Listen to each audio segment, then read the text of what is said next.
We be live. Hello, everybody. Hi. Hey. I'm here with Elliot. We're going to be discussing this recent escalation of things, or maybe not escalation at all. Maybe, probably nothing. It's not good. Nothing is going to happen. It's going to be okay, guys. We're done here. Nothing is going to happen. But The world is safe. Everybody's good. Sleep well. No. Yeah. All right. So everybody, I think, knows by now. Everybody that has clicked on the stream knows that Iranian proxies seem to have been responsible for killing 3 American soldiers. Definitely. This is huge. Okay, this is huge. This needs a response. Whether there's going to be a response or not, there's going to be a response, obviously, but what kind of a response? That's the main question, right? So the way I want to talk about the significance of this is to tell you, to compare this with what happened when Trump was in office and Americans died, right? So Qasem Soleimani was killed, which is probably one of the most severe reactions to anything Iran has ever done in the past like a couple of decades, because I don't know if people understand how important Qasem Soleimani was for the Islamic Republic of Iran. It could be argued that he was the second most influential man in Iranian politics after Khamenei himself. To take that out, like Elliot, what would be the equivalent of that? Like, if, for example, in the United States, like a if you want to 5-star take general. out, I mean, it would be like a 5-star general for us, or potentially even like a member of Congress. Yeah, like I wouldn't say. I think it would be a bigger than. I think because a 5-star general would not have that much political influence in the United States, right? Yeah, and in part, there's not an apt comparison just because of the way the IRGC is versus the way the United States military is. But yeah, I mean, you could a Senate chair of the military, committee. Like, no, I think so. It needs to be a position that you are a 5-star general at the same time you are the head of Congress or something like that. Yeah, which we don't have, right? Which we don't have. We don't have. Yeah. But if you had that, it would be the equivalent of taking that, right? Big like that. So, yeah, I'm gonna say something that might piss off a lot of people here. So Biden has been not very good at responding to Iranian proxies escalating things around the region. However, he has been responding more than Trump. Okay, because if you look at, so here, a lot of people criticize Biden for not responding enough, or not responding or responding too much. So if you look at it in the United States, there's a lot of progressives. When Biden responded to the Houthis, when the Houthis were like blocking all of these, maritime trade around the Red Sea and stuff, a lot of people were asking Biden why he's not responding to that. This is weird. Like, United States is the country responsible for providing safety and security for international trade, and the Houthis were just there bothering all these ships and attacking them. And even China was like asking United States, like, hey, can you help us out here? Like, what the hell? Like, you're supposed to be providing security. You're supposed to be stopping this.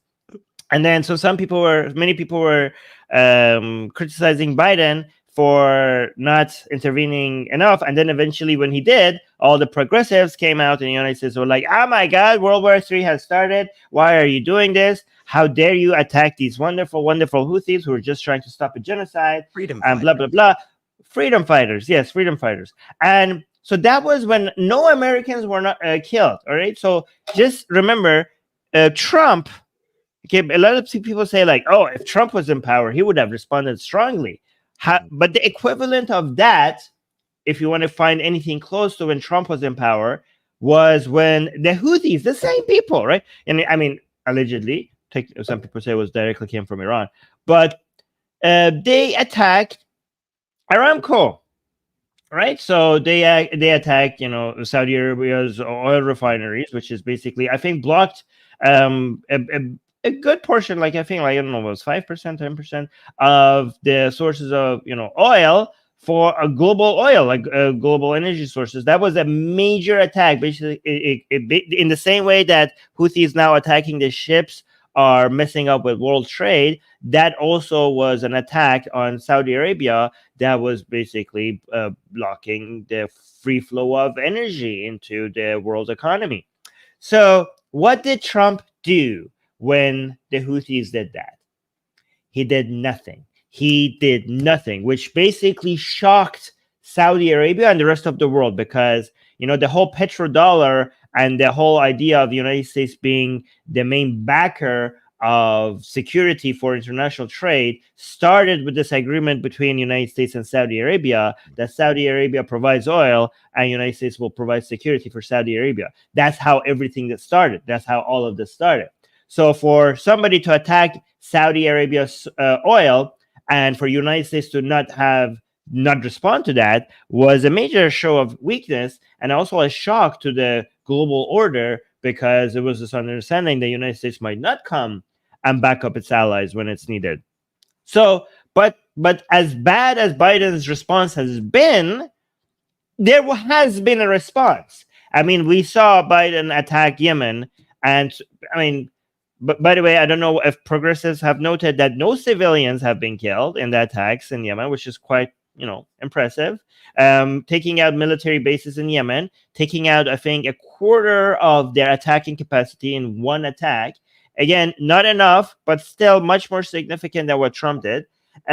So given that, but Trump did respond strongly when Americans were eventually killed. So when the Aramco attack, when Iranian proxies attacked Aramco, Trump did not respond at all. But when there was the attack on the embassy in Iraq, and there were Americans killed and stuff, eventually Trump came in and took out Qasem Soleimani, and that was huge, right?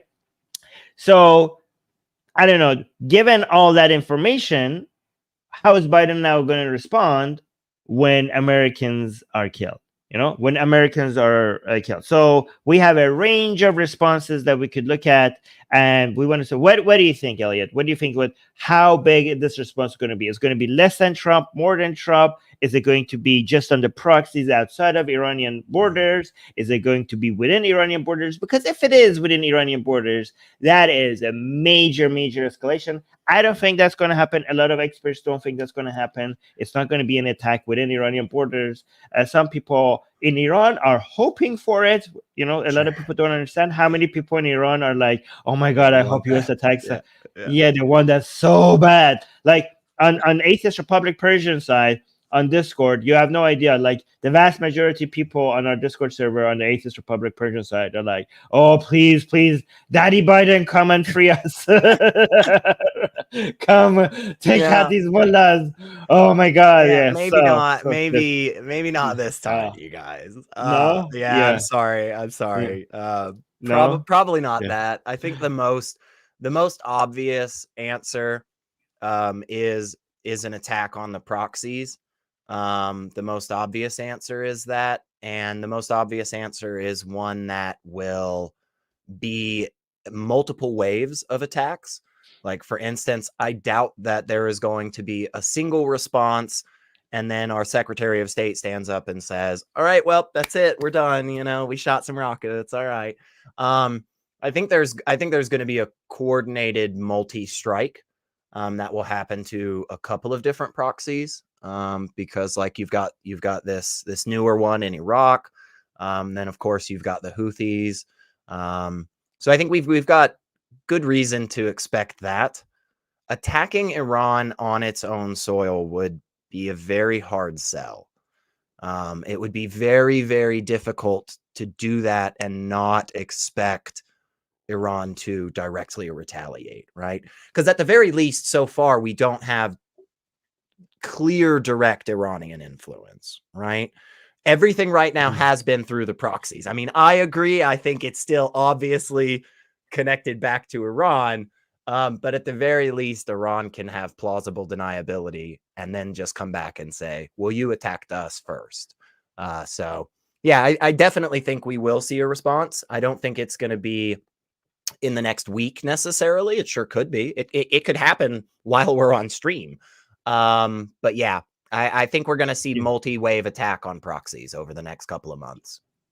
Yeah, actually, let us know in the live chat if while we're talking World War III starts, just so that we are informed. No, yeah. We're not saying we're going to end the stream early. We're just saying we'd like to be aware of the apocalypse that we step out into. So Right. By the way, guys, like this stream, because I think, I want to make sure that there's a lot of takes here, that there's a lot of nonsense being spread on social media right now. And I think here we have, and wait a minute, I know we have the best takes here, and I want more people to see this. And this you can do. You could like the stream so that more people see what we have to say here. Okay. And also it helps us grow the channel. Right. So when it comes to whether this is Iran or not, the Islamic Republic, today I'm just saying Iran because everybody's just saying Iran, but just think Islamic Republic every time I say Iran. So today, I saw a lot of people saying, oh, is this Iran or is this not Iran? So the way that the Islamic Republic operates is that they support their proxies in a way that when they do what the Islamic Republic wants to do, they have plausible deniability, right? And they also know that the global, countries like Israel and United States have really good intelligence. So if they actually do directly command their proxies what to do, it's not something that they are going to be able to keep hidden, right? So the way that it works is that they support them with money and with military aid and stuff, without understanding, without any need of necessarily direct communication about. I mean, they understand it's more about alignment of values, right? This is why ideology and dogma and religion works very well, right? Because you just have to support the people who you have an alignment of value, and you have trust that they will do what it is necessary without you having to come and direct them. And that works perfectly for the Islamic Republic of Iran, because then there's always plausible deniability. So when it comes to international laws and also American laws, there are ways that a president could get out of coming up with excuses for why we're not going into full-on direct confrontational war, right?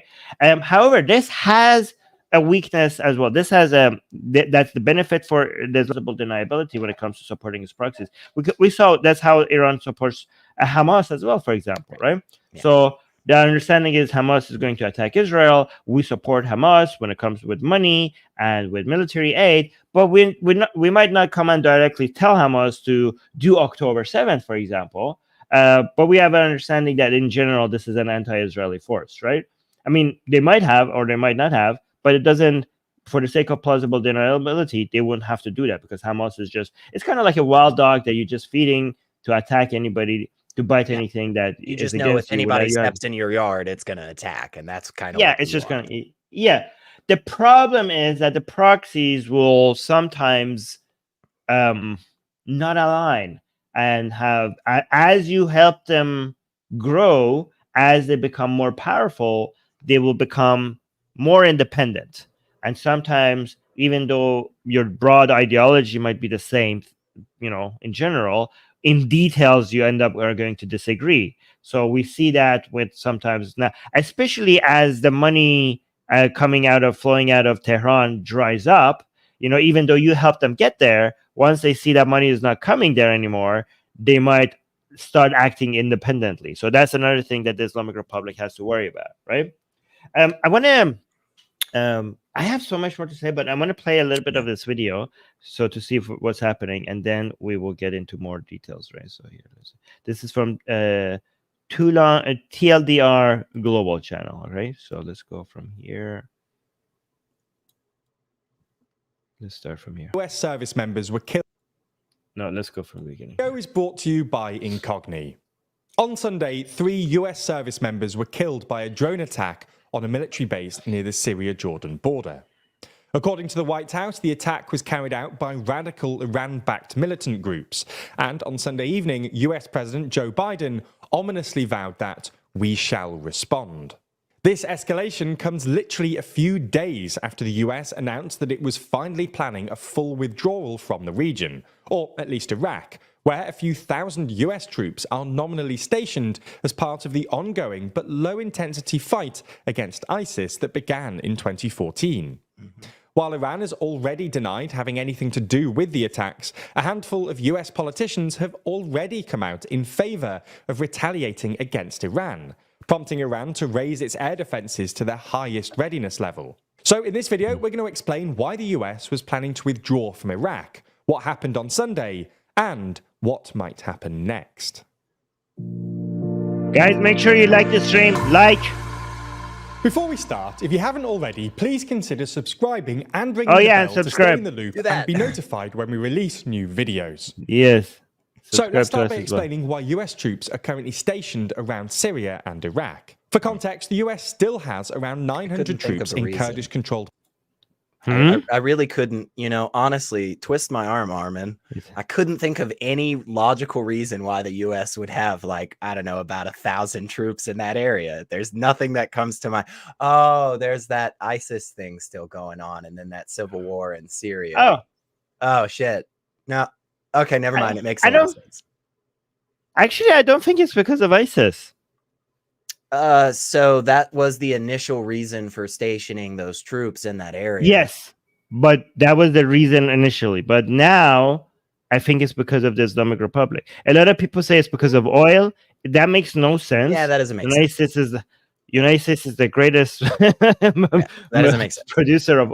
That's dumb. The United States has more oil. The United States has more oil than they don't need. That's a talking point just to say we don't like the U.S. That's right. Oh, why is the United States in the Middle East? Oil. Yeah, they have enough oil. United States has enough oil. Okay, United States has more oil than most countries in the world. So it's not because of oil. People are everybody that every time somebody says like, oh, we're here to take the oil, they have no freaking idea what they're talking about, right? So it's not because of ISIS. ISIS is more present right now in Africa than in the Middle East, right? And even around the Middle East, they're more present in the Afghanistan and Pakistan region. East of Iran region, not in the Middle East, right? So it's not because of ISIS, it's not because of oil, it's because of the Islamic Republic of Iran. That's why the United States is in the Middle East. And also, they are trying to get the hell out of there. Biden is very aggressively trying to get out of the Middle East, and Iran is not letting it. You can see they are trying to pull out of Iraq and Syria, and it's attack like these that is making United States having a hard time leaving. But let's continue. Around 900 troops in Kurdish-controlled parts of northeastern Syria, and about 2,500 troops in Iraq, deployed mainly in and around Baghdad. The US has always claimed that these troops, including the ones that were attacked on Sunday, although they were technically in Jordan, are in the region as part of the ongoing fight against ISIS. So what Elliot said. And that the contingent in Iraq... That's the claim, at least. That's the claim. Yeah. That's the claim. Yeah. Some people say that's why they never completely destroyed ISIS, because they were like, okay, if they're completely gone, we need an excuse to stay here. In fairness, do you see why that claim is a more palatable claim internationally speaking than saying we're putting troops here because we're keeping our eyes on the Islamic Republic, right? The first one's a little easier for people to swallow, I think. Yes. Also, here's the thing: if United States pulls out of the Middle East, this whole area becomes the Islamic Republic's backyard. They already kind of took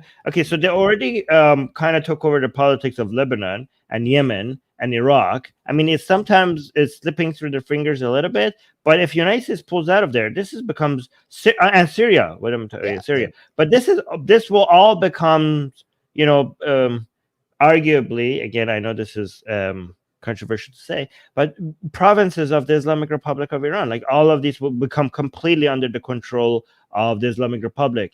And imagine what would happen to Israel if United States pulls out of this. Imagine if all of these countries around Israel become under the control of the Islamic Republic of Iran. If Iraq, Syria, Lebanon, and Yemen are completely under the control of the Islamic Republic of Iran, what will happen to Saudi Arabia and Israel? This is why we have the Abrahamic Accords. This is why the whole point of the Abrahamic Accord is because the United States is trying to pull out of there, but they can't leave their buddies like Israel and Saudi Arabia alone in this region, where the Islamic Republic just be able to take over all these countries. That's why they're there. That's why the United States is trying to make these countries stronger and unite with each other. So where they're leaving, at least they're helping each other. If United, okay, we can't help you guys, we need to get out of here. Okay, back in the United States, the support for us being here is like dropping by every generation is dropping and dropping and dropping. So we're not going to be here for long. So, or else we're going to lose every election. This is what's happening, right? United States, the younger people, both from the right and the left, they're like, what the hell are you doing here? Focus on home. America first. Americans are becoming more isolationist, right? So United States sees that shift and knows that eventually the presidents will not be able to get reelected if they support staying in the Middle East. So they are rushing, trying to get Israel, Saudi Arabia, the UAE, and other Persian Gulf Arab countries united with Egypt and all, so that when we're not here, maybe you guys are mature enough to be able to put your differences aside and work with each other against the Islamic Republic of Iran, because they're like, we can't support you forever. That's what's happening. Yeah. We've done a bad job of teaching the next generation about international politics and so forth. So we're having a bit of a struggle time here in the US. So just want to throw that out there so you all understand. Some of y'all are gonna have to pick it up a little bit, work together. This is why the war of ideas matters so much. We're talking about the world's we're talking about godlike powers, right? We're talking about the world's most advanced, most powerful military, more powerful than all the other armies of the entire planet combined, right? And it cannot do anything because a bunch of teenagers on TikTok are telling, and a bunch of MAGA young people are don't understand the importance of international liberal order. So you can see how you could disarm an army with godlike powers by spreading bad ideas in the United States. This is why it's so important that we fight.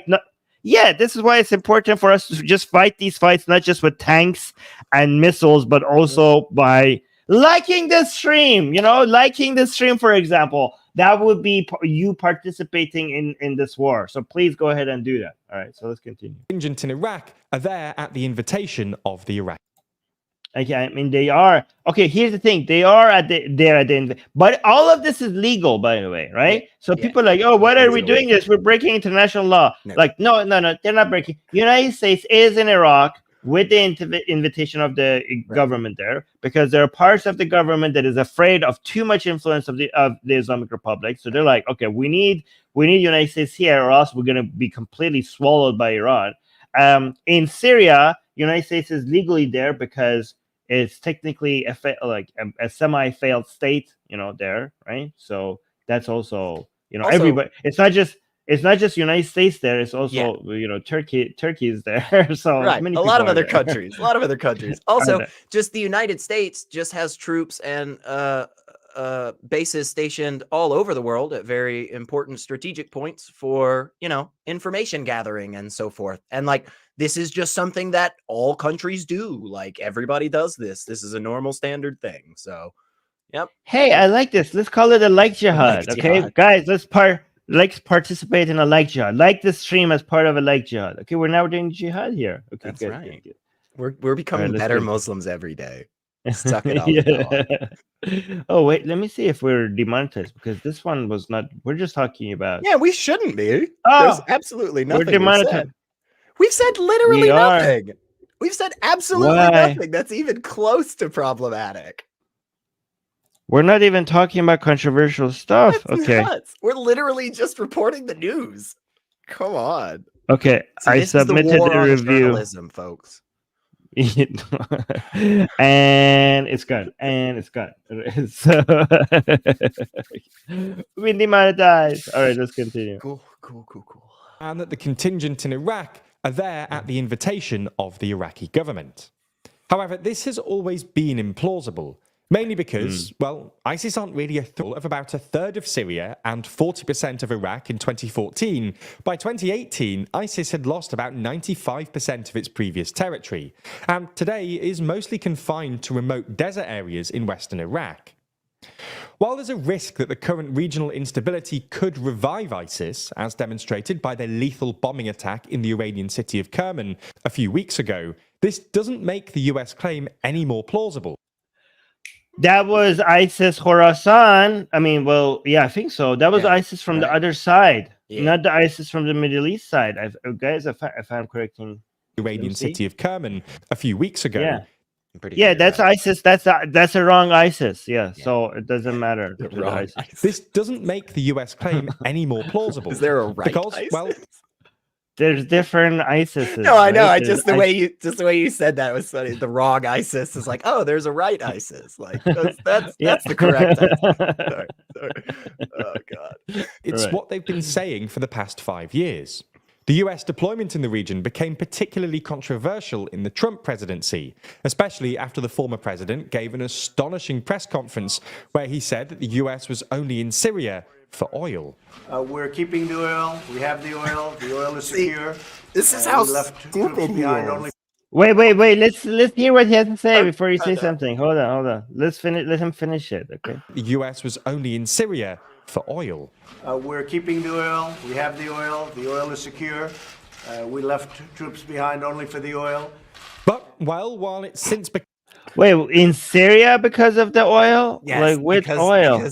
Because Trump is just unintelligent, folks. He just isn't. Look, you may have your criticisms of the Biden administration, but at least Joe Biden is smart enough to get people in his cabinet that are like, hey, so I've been studying this area for 40 years, and here's a reasonable response to this, as opposed to the garbage nonsense that comes out of Trump's face.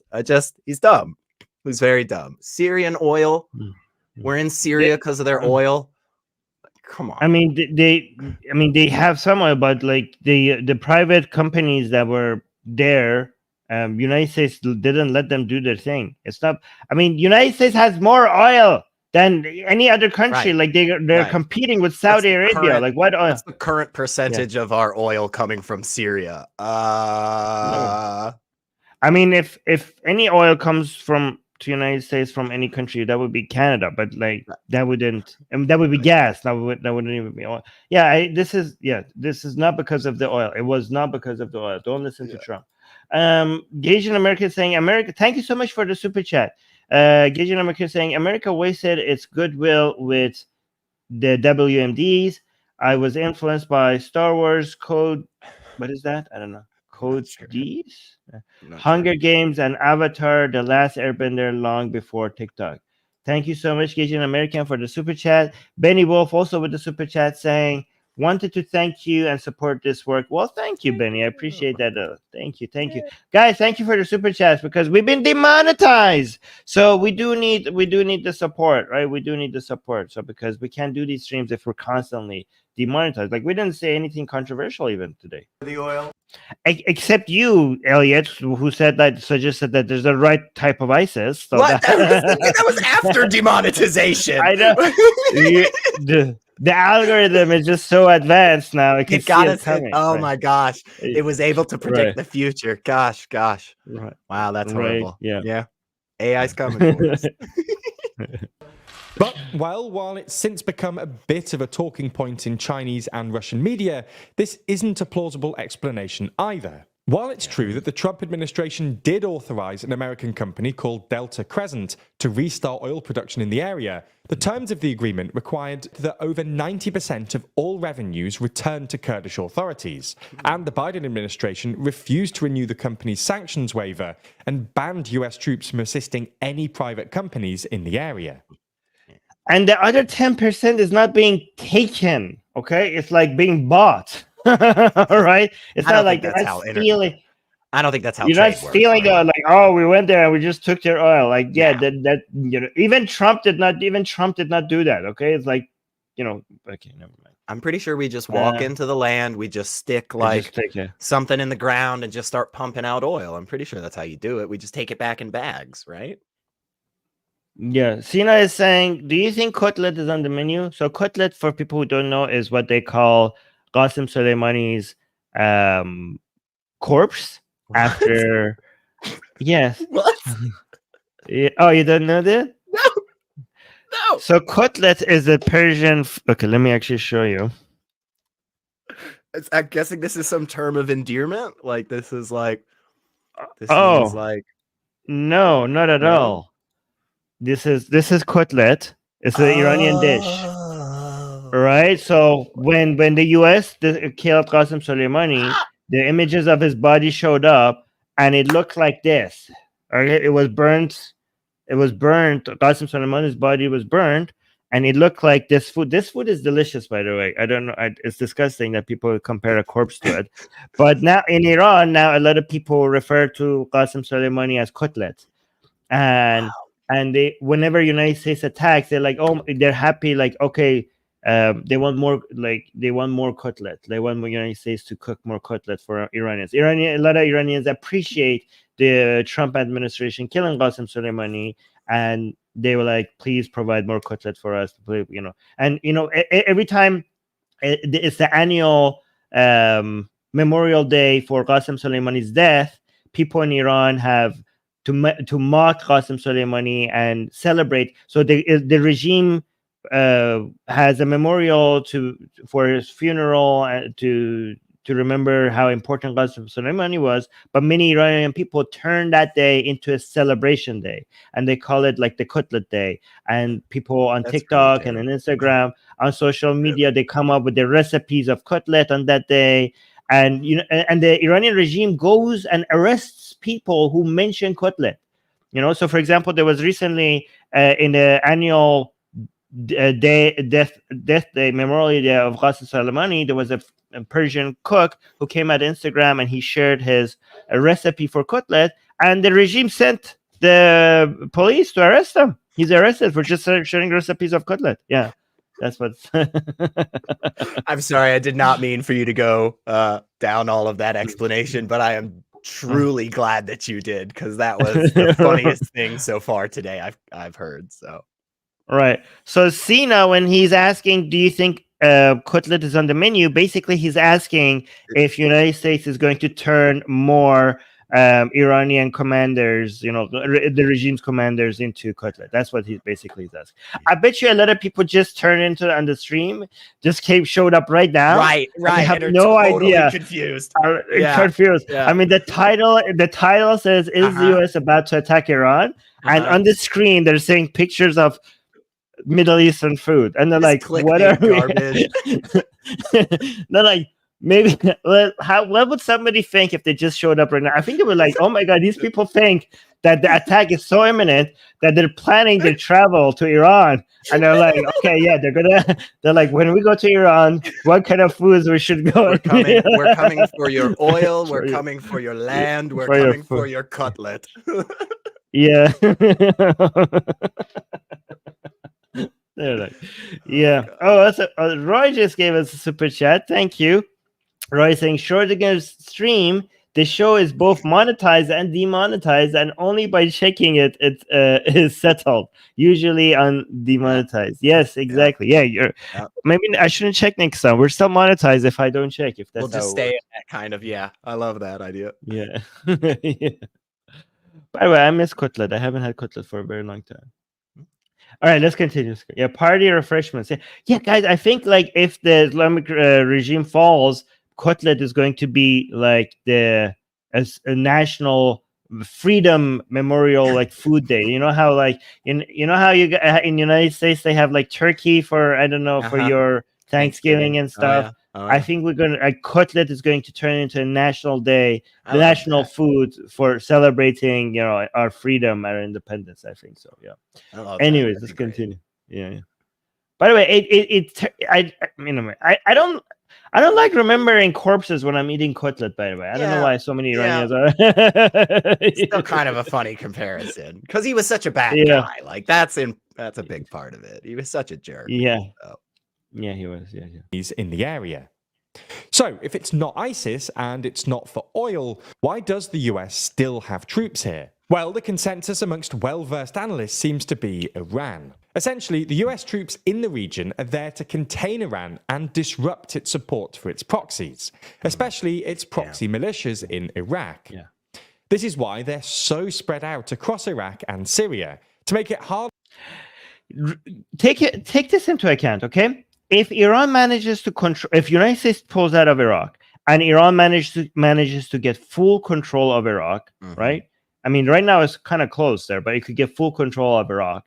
You know what percentage of the oil of the planet would the Islamic Republic control, you know how the amount of money that would go into funding Iranian proxies around the region. Oh yeah, like that would be insane. That would be insane, right? You're gonna have the top three when it comes to oil and gas. I think, if I remember correctly, Saudi Arabia being number one in the Middle East. After that is Iraq and Iran. So Iran will now have the top two out of, like, two out of the top five oil producing countries in the Middle East. That would be insane. And the level of control over like the Persian Gulf, everything. It would be, it will share a border with Saudi Arabia, and it will have like complete free, without any block, and there will be nothing stopping it from going all the way to Israel. Like, you can see Iran will technically be sharing a border with Israel at that point. If it has Syria and Iraq under its control, then the Islamic Republic's empire would be right next to Israel. That's insane for United States to just let that happen. Would be a terrible thing for the world. For the world, exactly. All callers just gave us a super chat saying, "Hello, humanoids, chiming in late." Well, thank you. We're happy to have you here. All right, let's continue. For Iran to create stable supply lines to its proxies, and also why there have been constant skirmishes between Iran-backed groups and US troops in the region. However, since Israel's invasion of Gaza, the frequency and intensity of these skirmishes has increased markedly, with something like 150 individual attacks. Wary of further escalation on Iraqi soil, earlier this month the Iraqi government started calling for a complete US withdrawal from Iraq, and on Thursday the US announced that they'd begun negotiating their withdrawal. At the same time, Foreign Policy reported that the US was considering withdrawing from Syria, presumably in part because Baghdad still acts as the main base for America's operations in Syria. However, after Sunday's events, a US withdrawal anytime soon looks deeply unlikely. On top of the 3 US personnel killed, at least 34 service members were injured in the attack at Tower 22. By the way, Elliot, do you know how they managed to get get the drone in there to do the attack? Because that's pretty embarrassing for them not to detect the drone. Yeah, in part what I heard about that was there was an American drone coming back around the same time. Yes. And basically they just got confused. No, so they timed it. So it seems like they were observing US drones coming in and out of that base, right? So the way that they managed to get the drone attack the base is that they knew the time that a US drone was going to come back to the base. Right. So they timed it perfectly. So the American soldiers in the base, when they saw a drone coming, nobody raised the alarm because they thought it was their own drone coming back. Yeah. It doesn't make us look super great, I'll be honest. Like, it doesn't. But yeah, it's not great on our part that happened that way. So, but that was pretty. That's a very. By the way, I hate to tell you this, Iranian proxies in the region are getting very advanced when it comes to the use of advanced weaponry. They're becoming much more difficult to just respond to. And this requires. By the way, again, remember, this is 3 American killed. And what would you do if you were United States right now?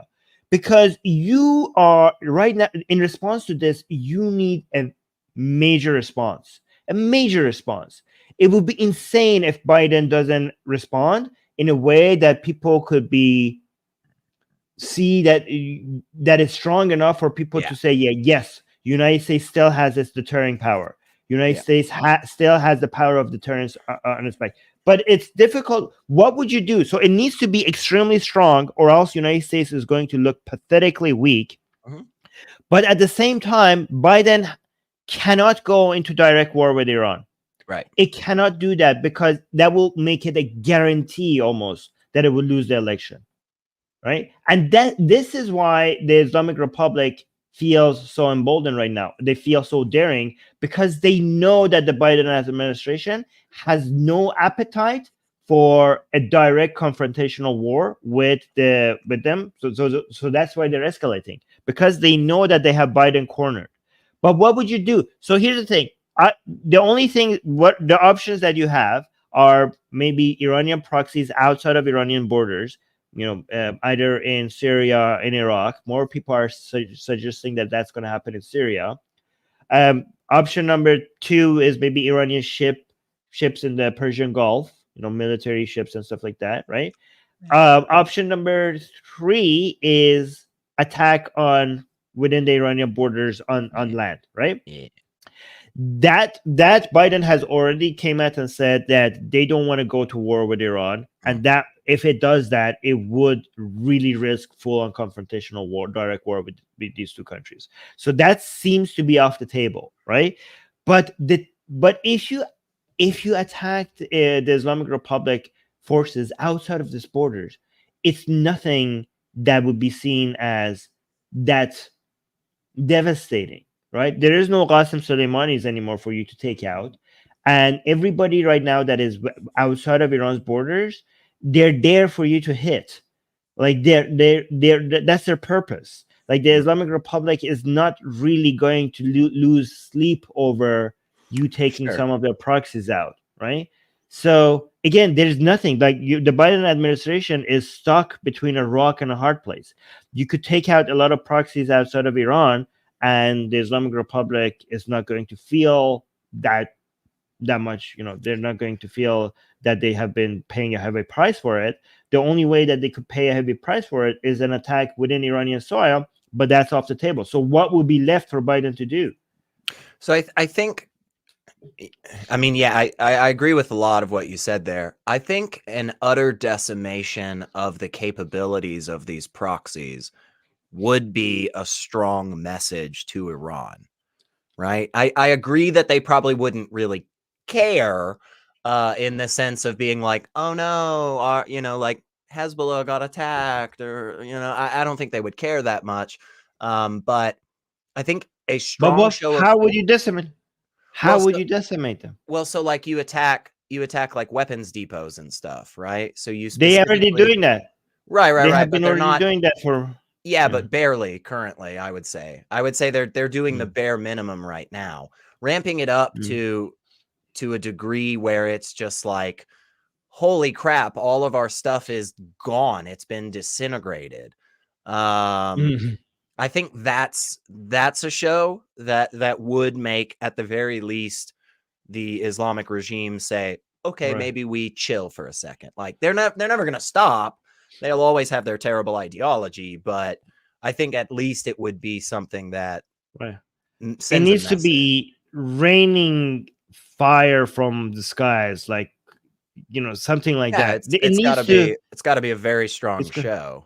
It has to be. It has to show that like we are powerful. We will bring hell upon earth if you mess with us. It has to be that. Given that they can't do anything on Iranian soil, it seems like it. Whatever they're gonna do in Syria or Iraq, they have to dial it up to 11 or something. If they don't do that, after you kill American soldiers, you are basically telling the whole world that it's open season on American soldiers, right? Right. So yeah. We got some super chats, but Gasian American, thank you so much for the super chat saying our national food is freedom fries. That's right, folks. We Americans love freedom so much we even eat it. Suck it. Yes, that explains American sizes these days. That does. Bull McLeod says looks like meat's back on the menu. Oh yeah, okay, that's. All right, well, thank you for the super chat, and we got another super chat by the good sir, $5 super chat saying ex-Muslim for 3 years and love every second, alhamdulillah. Starting watching your streams about a month ago, and my only regret is not discovering you sooner. Oh, thank you. That warms my heart. Thank you so much. Appreciate that. Well, I'll say alhamdulillah iblis. That's what I say instead of alhamdulillah, but that's funny too. You can say that as well. A military base in Jordan housing roughly 350 US Army and Air Force personnel. For context, under the 2022 US-Jordan Memorandum of Understanding on Strategic Partnership, the US is allowed to use Jordanian territory for military purposes in exchange for about $1.5 billion a year. Responsibility for the attack has since been claimed by a group of Iran-backed militias called the Islamic Resistance in Iraq, commonly known as the IRI, who claimed the attack was retaliation for Biden's support of Israel. The IRI also claimed to have simultaneously carried out a separate attack against US troops at the Al-Tanf base in Syria, but it's not clear this attack was successful.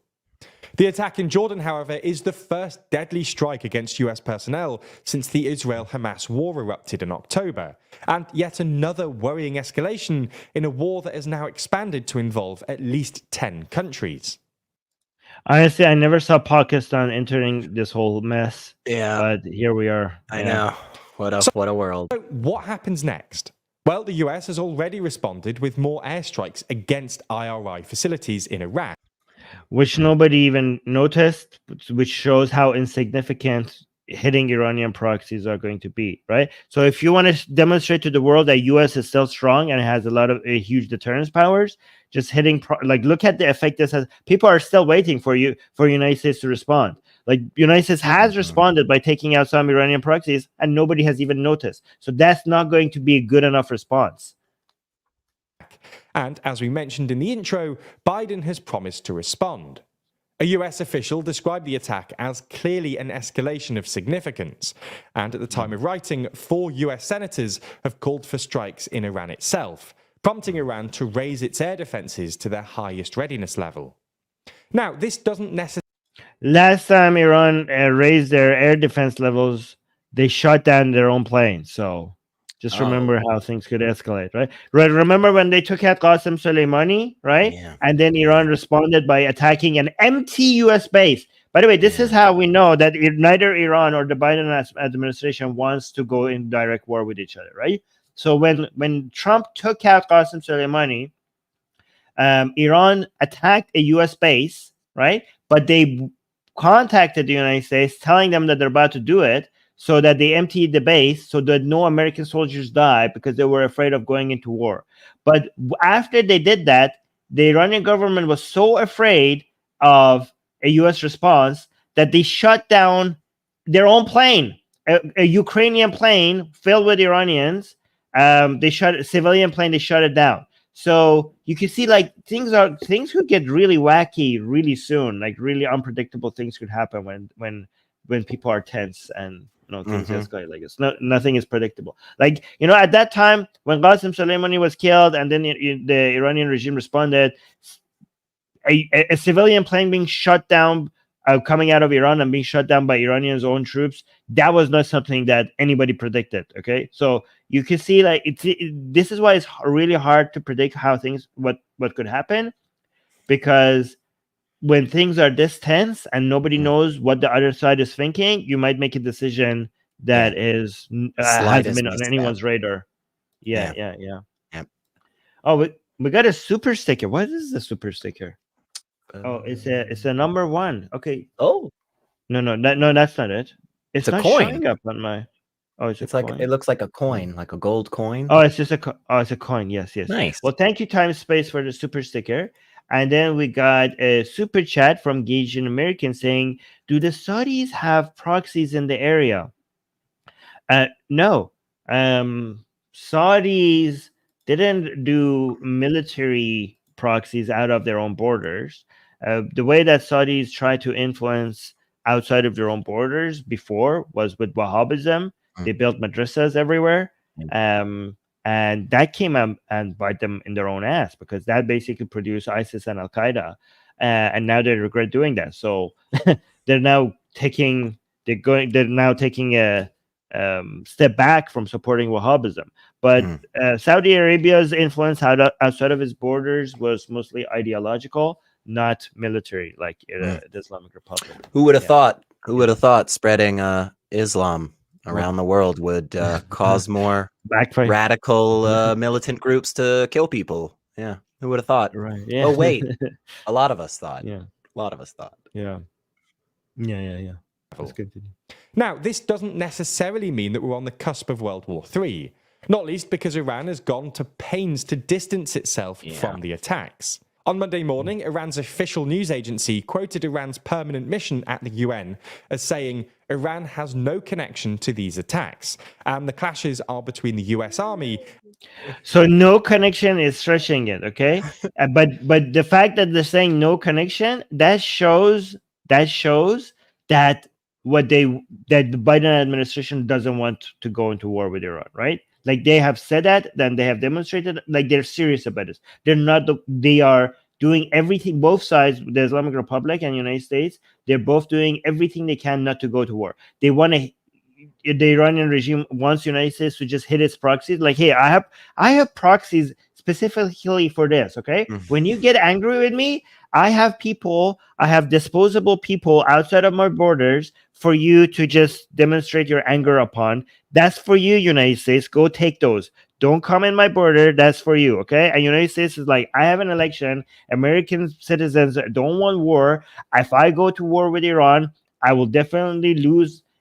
Right now, the appetite for war among Americans is so low that any president, Republican or Democrat, if they take the United States into war, they are basically almost guaranteeing that they're not going to get reelected, right? So, and this is why, this is going to ask the battle between the United States and Iranian proxies and Israel and Iranian proxies is just going to keep continuing, because both sides know what they fear the most is not going to happen. So the level of escalations outside, this is why this is so horrible for Iraq, Lebanon, Syria, Israel, and Saudi Arabia, right? Because both the United States and Iran know that this is not going to get them into full-on direct war with each other. They feel free to just, up the ante outside of Iran's border and just continue hitting each other and messing up with other countries' politics and other countries' stability. But yeah, let's continue.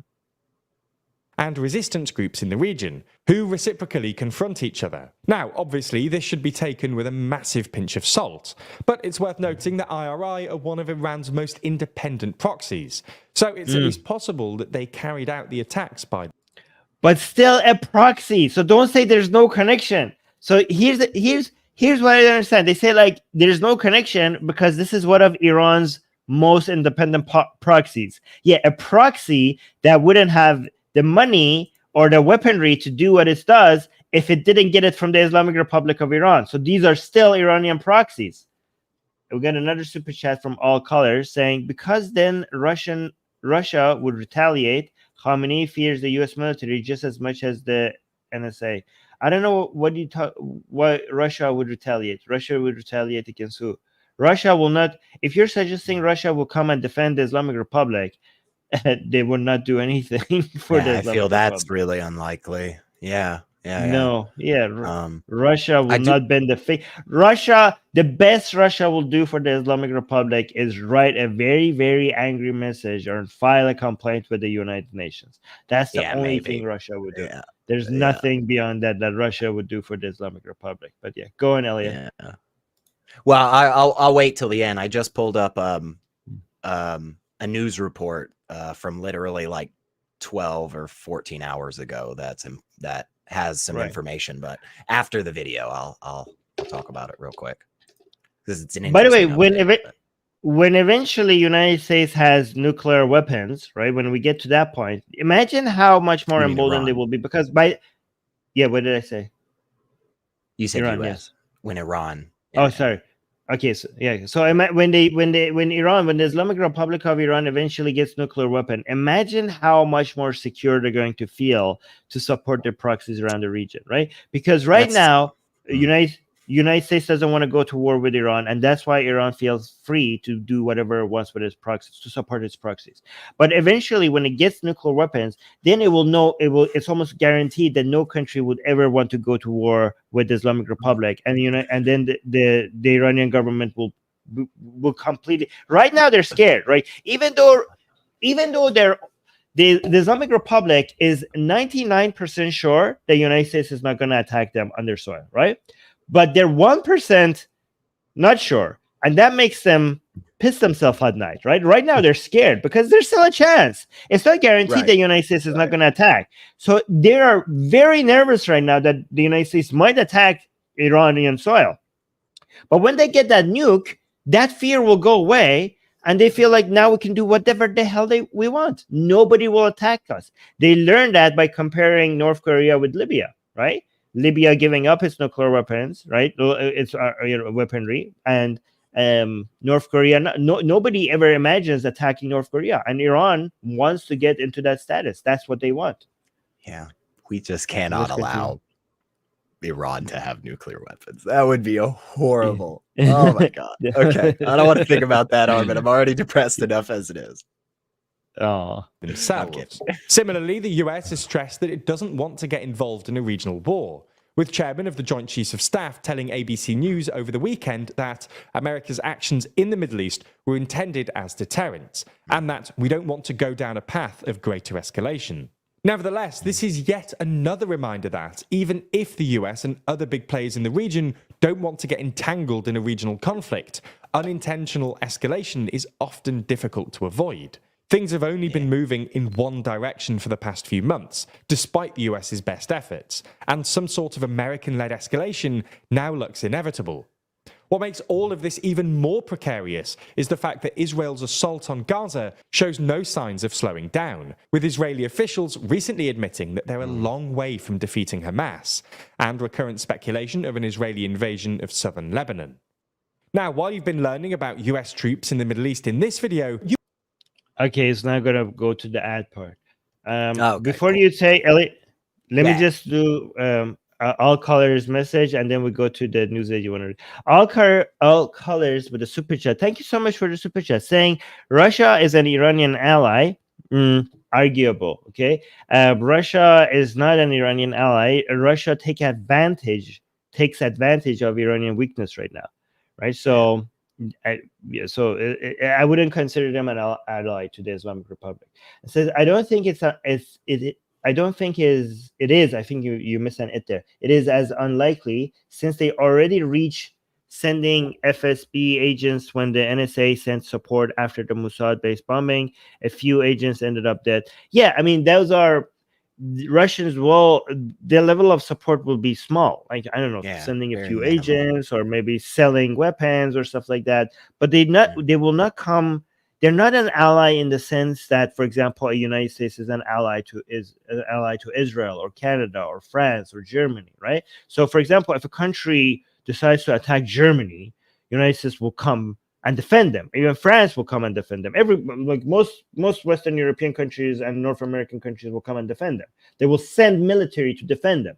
Like if a country attacks Canada, the United States will send its military to defend them, right?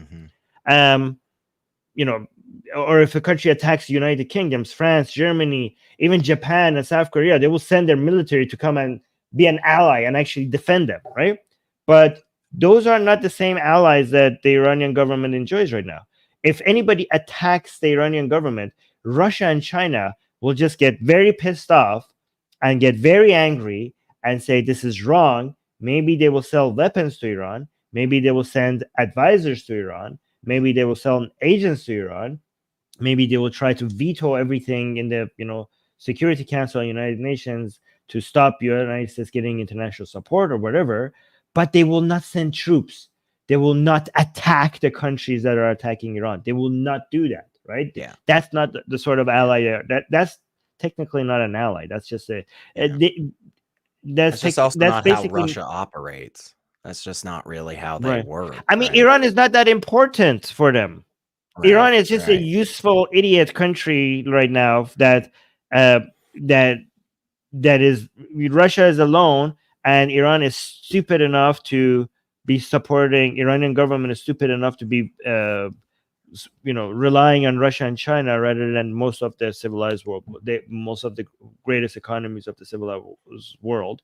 And because it's weak and because it's been sanctioned, it's desperate enough to go, and it's desperate. The Iranian Republic, the Islamic Republic, is desperate that it needs to rely on Russia and China, and that desperation means that Russia could do whatever it wants, and the Islamic Republic will still be sucking their, So again, that's why I think that Russia doesn't need to send military to defend Iran for Iranian government to still be supporting Russian government. Okay, so another super chat by Ramin. Thank you so much, Ramin, is saying, I can't believe Iran has no or little influence on the actions of its proxies. What do you think, Armin? Why do you think the US is playing along? Okay, so obviously it has influence on its proxies. That's why they're called proxies, right? So these proxies work with different degrees of independence, but obviously not full independence, or else they wouldn't be called Iranian proxies, right? So when Iran gives them money and gives them military aid, that's with the understanding of you are going to be doing things in the region that benefits us.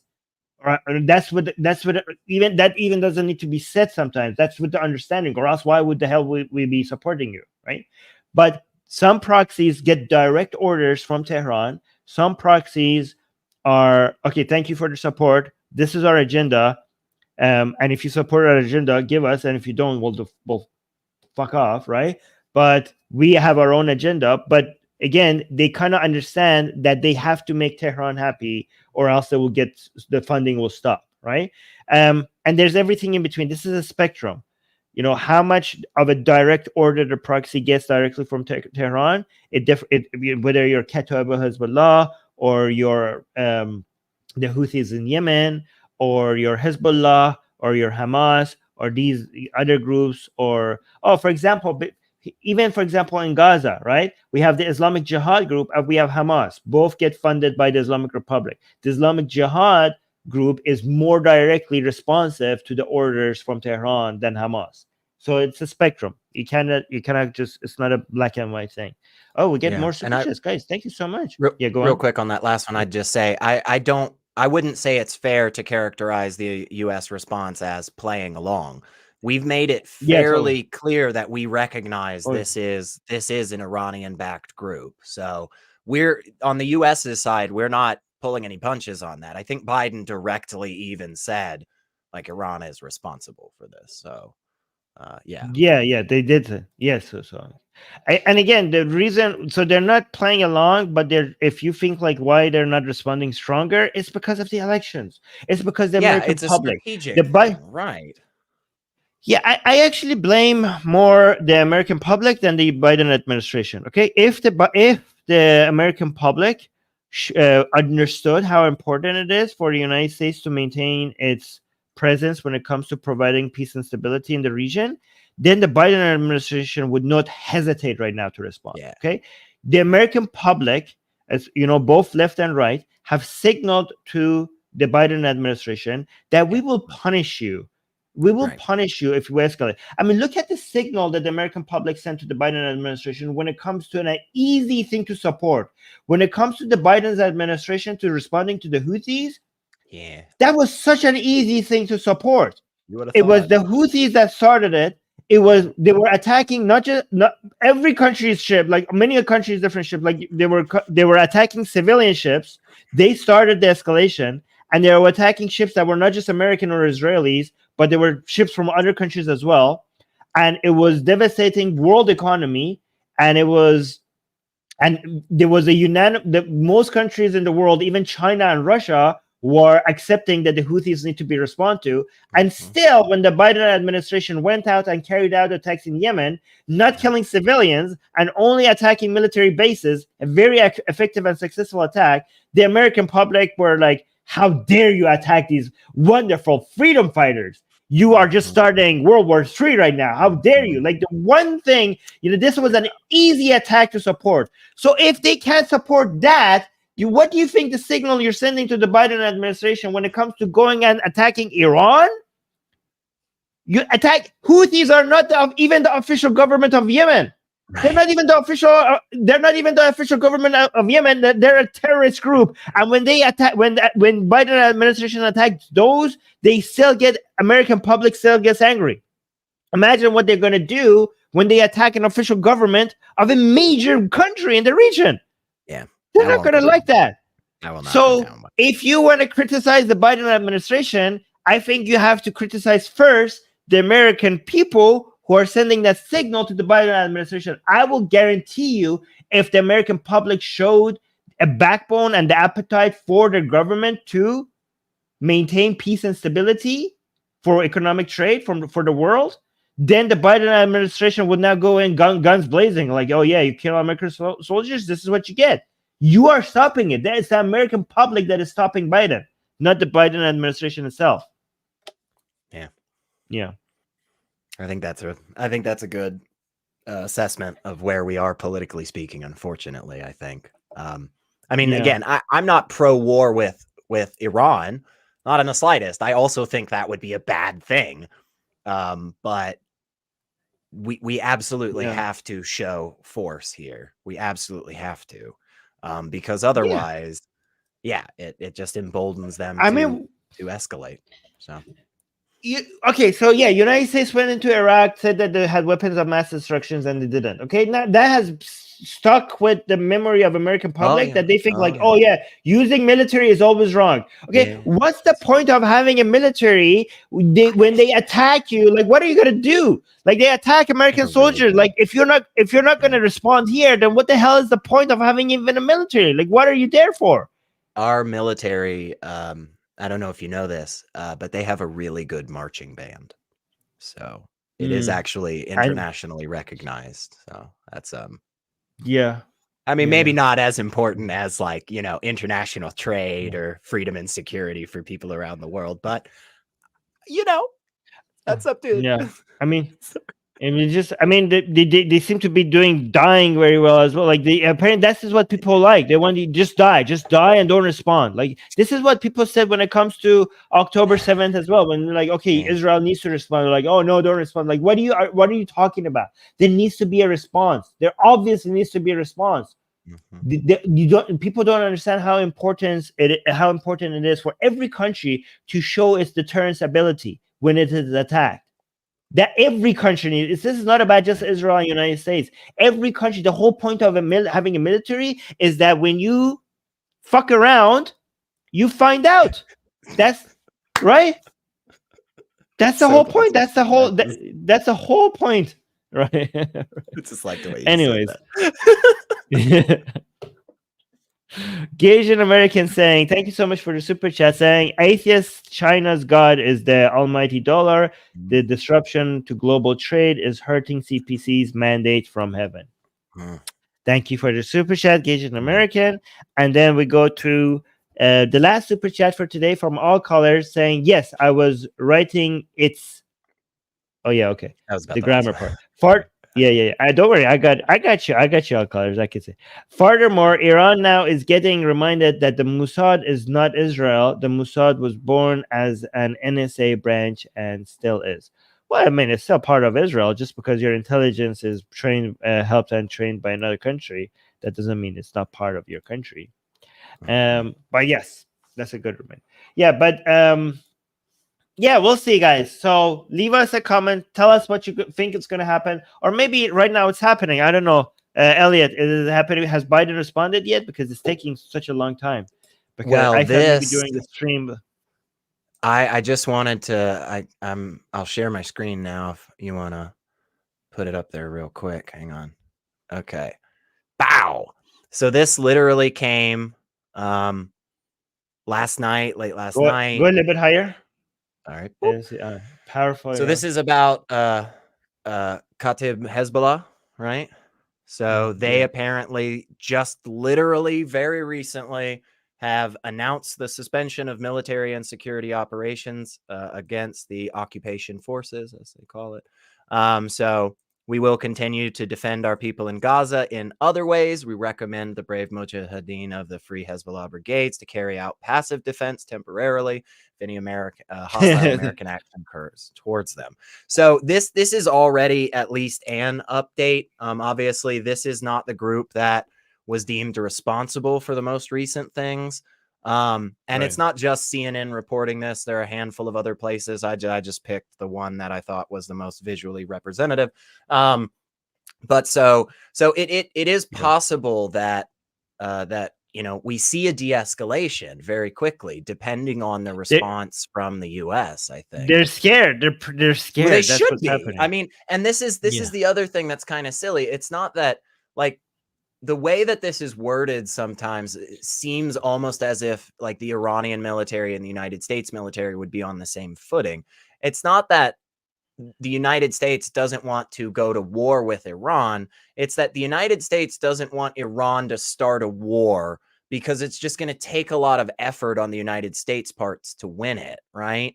So like there's no contest between the two militaries, in my opinion. And I think Iran very much knows that. But again, if the United States responds to this most recent aggression by directly attacking the sovereignty of the Islamic Republic, that's just going to look bad at this point for the US. So instead, you attack all the proxies. And again, I think the response is you decimate them.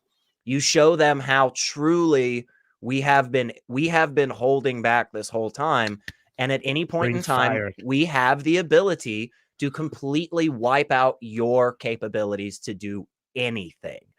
So, we'll he's not see. Gonna do, I hope he's not going to do that. I don't think that's I think the answer either, I think the answer is going to be pathetically weak, but I wish you were the president, Elliot. I wish you would. Yeah.